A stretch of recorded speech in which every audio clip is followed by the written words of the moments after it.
Okay, Assalamualaikum warahmatullahi wabarakatuh dan salam sejahtera. Okay, bertemu kembali untuk video yang seterusnya. Okay, untuk soalan ni saya nak bincangkan berkaitan dengan anomalous. Okay, anomalous electronic configuration in chromium and copper. So untuk chromium, sebagai contoh untuk chromium, kita ada 20, 10, 20, 24. Maksudnya proton dia 24 equal to elektron 24 juga. So kita akan susun ikut increasing energy Aufbau apa semua, Hahn rule dan Pauli exclusion principle. So kita dah susun. Contoh yang ni saya buat dalam bentuk electronic configuration. So yang atas adalah electronic configuration. Okay, untuk maklumat yang saya tak bincangkan pada video yang sebelum ni, cara penulisan, okay, kita punya electronic configuration tak boleh dikomakan di sinilah. So maksudnya kita tak perlu nak koma. So kita hanya tulis terus je 1s2, 2s2, 2p6, 3s2, 3p6, 4s2, 3d4. So dari segi susunan ni kita kata increasing energy orbital. Itulah increasing energy orbital. Kemudian ada satu lagi susunan, kalau kita letak 4s ni di belakang, 3d di dalam. Okay, kalau jumpalah dalam buku-buku ataupun dalam periodic table, dia akan bagi kemungkinan 3D sebelah dalam, kemudian 4S dia letak kat luar. Tapi dari segi filling of electron tetap mengikut increasing energy orbital. Ini adalah increasing energy orbital. Tetapi kalau dia buat pertukaran, contoh saya buat pertukaran kat sini. Okay, saya tukar 3D di sebelah dalam, 3D4, kemudian 4S di sebelah luar. So dari segi susunan ni kita katakan according to increasing principal quantum number. Okay, sebab kita susun satu dulu principal dia, kemudian 2, kemudian 3, kemudian 3 sini 3s2, 3p6, 3d4, kemudian 4s duduk belakang sekali. So maksudnya kita ikut susunan increasing principal quantum number, tetapi bukan increasing energy orbital.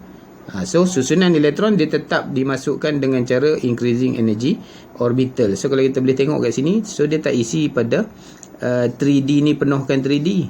So maksudnya dia masuk 3D ni, kenapa ada 4 je, sedangkan dia boleh maksimum 10. Maksudnya 2 ni pun boleh masuk kepada D.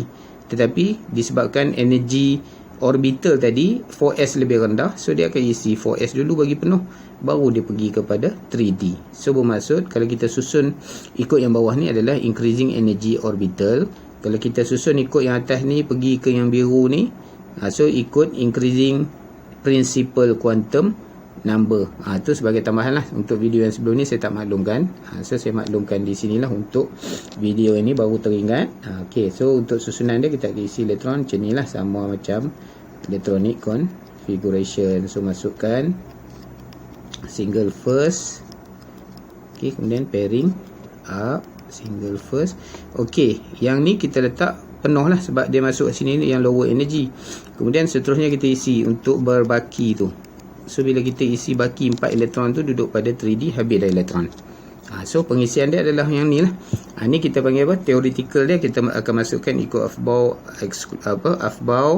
Hahn dan juga Pauli exclusion principles. Tapi kenapa yang di sini kita katakan dia anomalous? Okay, kita tengok di sini untuk 3D ni. Okay, bahagian 3D ni kita tengok ada satu yang empty, empty kita pun degenerate 3D orbital. Satu orbital tu dia kosong. So bermaksud elektron di dalam ni, okay, elektron yang ada di dalam ni, 4 elektron ni, dia akan bergerak secara rotation. Maksudnya dia akan siapa nak tukar kat sini. So dia akan ada pergerakan elektron. Maksudnya stability of 3D ni dia agak rendah sebab dia tak stabil, sebab ada satu kosong. So ni kita panggil stability dia adalah partially, okay, partially filled. So dia unstable configuration. Okay, disebabkan 4s dengan 3D ni dia punya different energy, dia agak kecil. Okay, 4s ni walaupun dia lebih rendah daripada 3D, tetapi different dia sangat dekat. So menyebabkan elektron ni dia boleh melompat ke 3D. Okay, maksudnya kita nak stablekan atom tu dia nak stablekan dia punya configuration elektron disebabkan ada satu yang kosong kat sini menyebabkan ada pergerakan. So lah ni apa cerita 4s ni bantu 3D ni supaya dia fulfill, bukan fulfill, dia half fill form. Okay, kita nak form half fill. So dia akan berlakunya arrangement di sini, one electron from 4s promoted to 3D. So kita akan jadi macam inilah. Dari segi configuration kita nampak macam ni. Maksudnya pengisian dia. Okay, kita akan jadi, saya isi dulu penuh. Okay, sini penuh. Okay, di sini satu saja elektron dah stabil lah sebab dia half fill, tak ada pergerakan elektron dah. Okay, kemudian yang ni menyebabkan 3D dia menjadi lebih stabil. So ni kita panggil stability dia adalah half fill stability. Okay, half fill 3D orbital. So dia more stable. Okay, so ni adalah untuk chromium. So ni kita panggil actual configuration. Yang bawah ni adalah actual configuration, yang atas ni adalah theoretical configuration. Okay, kemudian untuk copper. Okay, untuk copper kita ada 29 kan. Okay, 10 9. Maksudnya dia ada 29 proton number, 29 elektron. Okey, pengisian yang sama.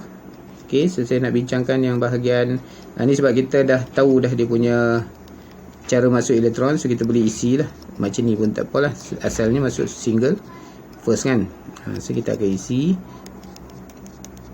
Okey, sampai penuh. Kemudian okey, satu ni dia tak full fill. Ni pun dia panggil partially fill. Okay, partially fill. So dia unstable.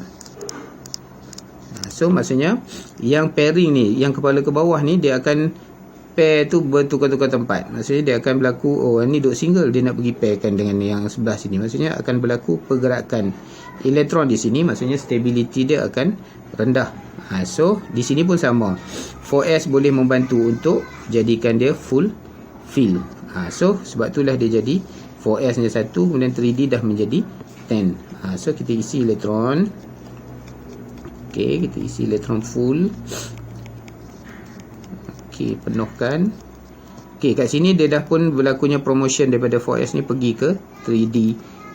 Okey, menyebabkan yang bahagian 3D ni dia dah menjadi full fill. So kalau kita tengok kat sini, 3D ni tak ada satu ruang yang unpaired. Semua dah jadi pairing elektron. Kemudian yang 4s pula dia duduk seorang-seorang, memang dia akan stable. Walaupun dia kurang stable daripada keadaan asal 4s dia, tetapi dia agak dia boleh stablekan keseluruhan configuration elektron. So berbanding yang ni, walaupun dia stable tapi dia 3D pula tak stable. Jadi bila dia stablekan 3D, menyebabkan dia pun akan jadi rendah sikit stability dia berbanding asal punya 4s, sebab single dengan pairing lebih tinggi pada pairing. Okay, lebih kuat pada pairing lah, maksudnya dari segi stability dia lebih tinggi. Tetapi dia boleh stablekan arrangement keseluruhan. So kita anggap semua ni adalah more stable daripada yang atas ni. So maksudnya bahagian 3D dia lebih stabil berbanding yang di bawah ni adalah lebih stabil berbanding yang bahagian atas. So yang bawah ni kita boleh anggap stability dia adalah full. Okay, fully fill. Okay, fully fill 3D orbital, maksudnya dia jadi more stable. Okay, so inilah perbezaan yang dikatakan anomalous kepada copper dan juga chromium. Okay, so untuk chromium dia jadi half fill stability. Kemudian untuk copper dia akan jadi actual configuration tu akan jadi full fill 3D orbital. So bermaksud yang mana half fill more stable than partially, kemudian yang full fill pula more stable than partially juga. Okay, so sini itu dulu untuk perbincangan berkaitan dengan anomalous chromium dan juga copper. Sekian, Assalamualaikum warahmatullahi wabarakatuh.